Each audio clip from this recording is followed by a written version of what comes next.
My name is Justin Kimple, and this is Manuscript History. Let's talk about the longsword.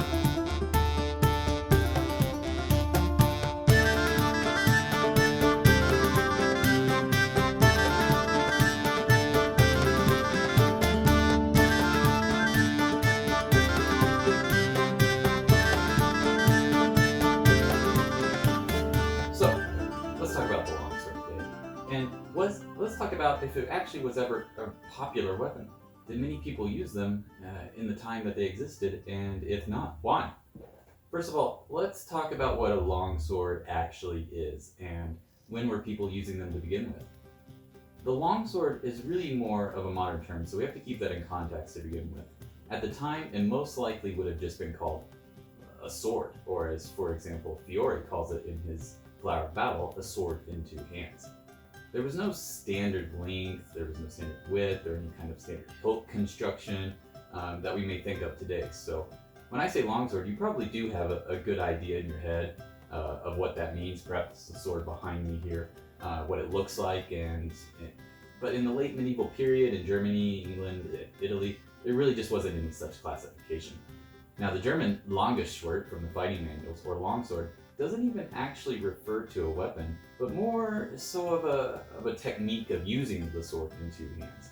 The term comes into a modern concept as the people, perhaps watching this video, know it in the late 1990s and the early 2000s with the rise of HEMA, or historical European martial arts. Now translations of those German fighting manuals for fighting with the Langschwert, or fighting with the sword in two hands, or in English, a longsword, so a sword that you can use in both hands, could be called that. However, we in a modern context tend to refer to a longsword as usually, once again, something in two hands, a double-edged blade, and typically of an overall length of 45 inches, perhaps a blade of around 32 to maybe 38 inches long. And those were primarily used probably from around 1350 to 1550, so the late 14th to 16th century. But even in the 16th century, I think they had mostly fallen out of favor to things like the rapier or the side sword. So, and when we think about how long the Middle Ages lasted, this is actually a pretty short amount of time. For only about 150 to 200 years was the longsword ever even used out of 1,000 or more. So, and even in that time that it was used in that 150 years, I don't think it really would have been a very common weapon. So, if that's the case, why do most of the fighting manuals of the time, everything that we practice, show so many longsword techniques then? And maybe not more spear, bill, halberd, sword and buckler even. I think this is due to a number of reasons and has a lot to do with the context in which people were learning from these fighting manuals. By the time that you get to the late 14th century, many men-at-arms, or knights in that case, were fairly decently equipped, and their retinue were probably decently equipped as well. So someone of the knightly class would most likely have, in any battle situation that they were in, been wearing a full harness, or as you might want to call, full plate now. The vast majority of the body then would be covered in hardened steel, and with the gaps perhaps covered in mail, and even under that, padded cloth most likely. They would have been trained in a lot of different fighting styles, even with the two-handed sword, and would have known how to protect themselves on the field. So if I'm, for instance, coming up against another man-at-arms or another knight on the battlefield, and I have a sword, that's honestly probably the last weapon I would want to use in that instance. Even a pistol probably would have been better, early firearms, but most armor at the time was bulletproof, and that's probably something we can talk about in another video. A polearm would really be a pretty good idea, especially a poleaxe, something that gives me a lot of force behind it. So I don't think they would have pierced steel in that case, but they do a lot of other things to people. They're bludgeoning weapons. They can knock you down, break bones, maybe give you a concussion if you're hit in the head. It's not going to be a good time. However, with a sword, I can hit you all day long and it's not going to hurt you. If I stagger you and I get you on the ground, then perhaps I can maybe pull out my dagger. Rondel daggers were quite popular in the weapon, and I can finish the fight with that. You could get a sword into certain gaps, and there are techniques for that called half swording that you'll see in a lot of the manuals, but it's not a primary weapon that I would use on the battlefield. Really half swording is probably the only thing I can think of to really take down someone in a full harness. And in my opinion, that would probably be a last-ditch effort.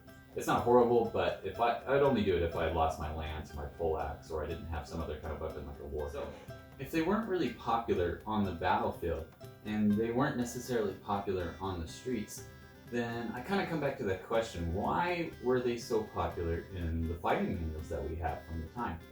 Well, I think we have to go back and look at the context. Let's think for a moment on what exactly these fighting manuals were for. What did they represent in the pictures, and who were they being marketed to? If you read Taupoffer or Fiore or many of the others, they explicitly state that they are here to train people to fight in the judicial duel or the tournament. Well, the judicial duel is a very different form of combat than the battlefield, or for example, someone trying to take your money on the street. Typically, the duel or the tournament were very laid out and strict and had a certain form of fighting between two people of the noble or knightly class. Now, not always. There were plenty of duels that were fought between common people, but those seem to be a bit less common in my experience. And many of the times, those people were unarmored, and the weapons that they used could be decided well in advance. Well, let's think about it. In a structured fight with no armor, well, the longsword is really a pretty good choice until the rapier comes along. Also, as a noble or a knight, with the sword being so expensive, it really means that it was absolutely a status symbol of who you were. If you're showing off this very large and probably highly decorated weapon at the time, it shows the class that you belong to, how much wealth or land, money that you may have. So, to come back to the original question, I guess, at the beginning of this video, was the longsword actually a popular weapon in the medieval Europe in the time that it existed, that 150 years? As far as I could tell, and I understand I could be wrong, but it really wasn't. It was only around, like I said, for about 150 years, the 14th to the 16th century. I don't exactly personally think that it was a very good battlefield weapon, and it was, in my experience and from what I've seen, inconvenient to carry on a daily basis. The sword and buckler were much more popular in England and lasted for a lot longer. In Germany, the messer was extremely popular and widely used and also exported. It's referenced far more in the sources than the two-handed sword. So, anyways guys, I think that's probably gonna wrap up the video. I hope you guys liked this. This is really the first YouTube video I've ever done. I guarantee you I've made many mistakes making this, and it probably didn't turn out that good in the audio and the editing, but I'm currently a student of history. I've loved history my whole life. I'm hoping to get my PhD sooner rather than later. And even though I've studied all this, I feel like I know so little, and there's always some new thing to learn or discover.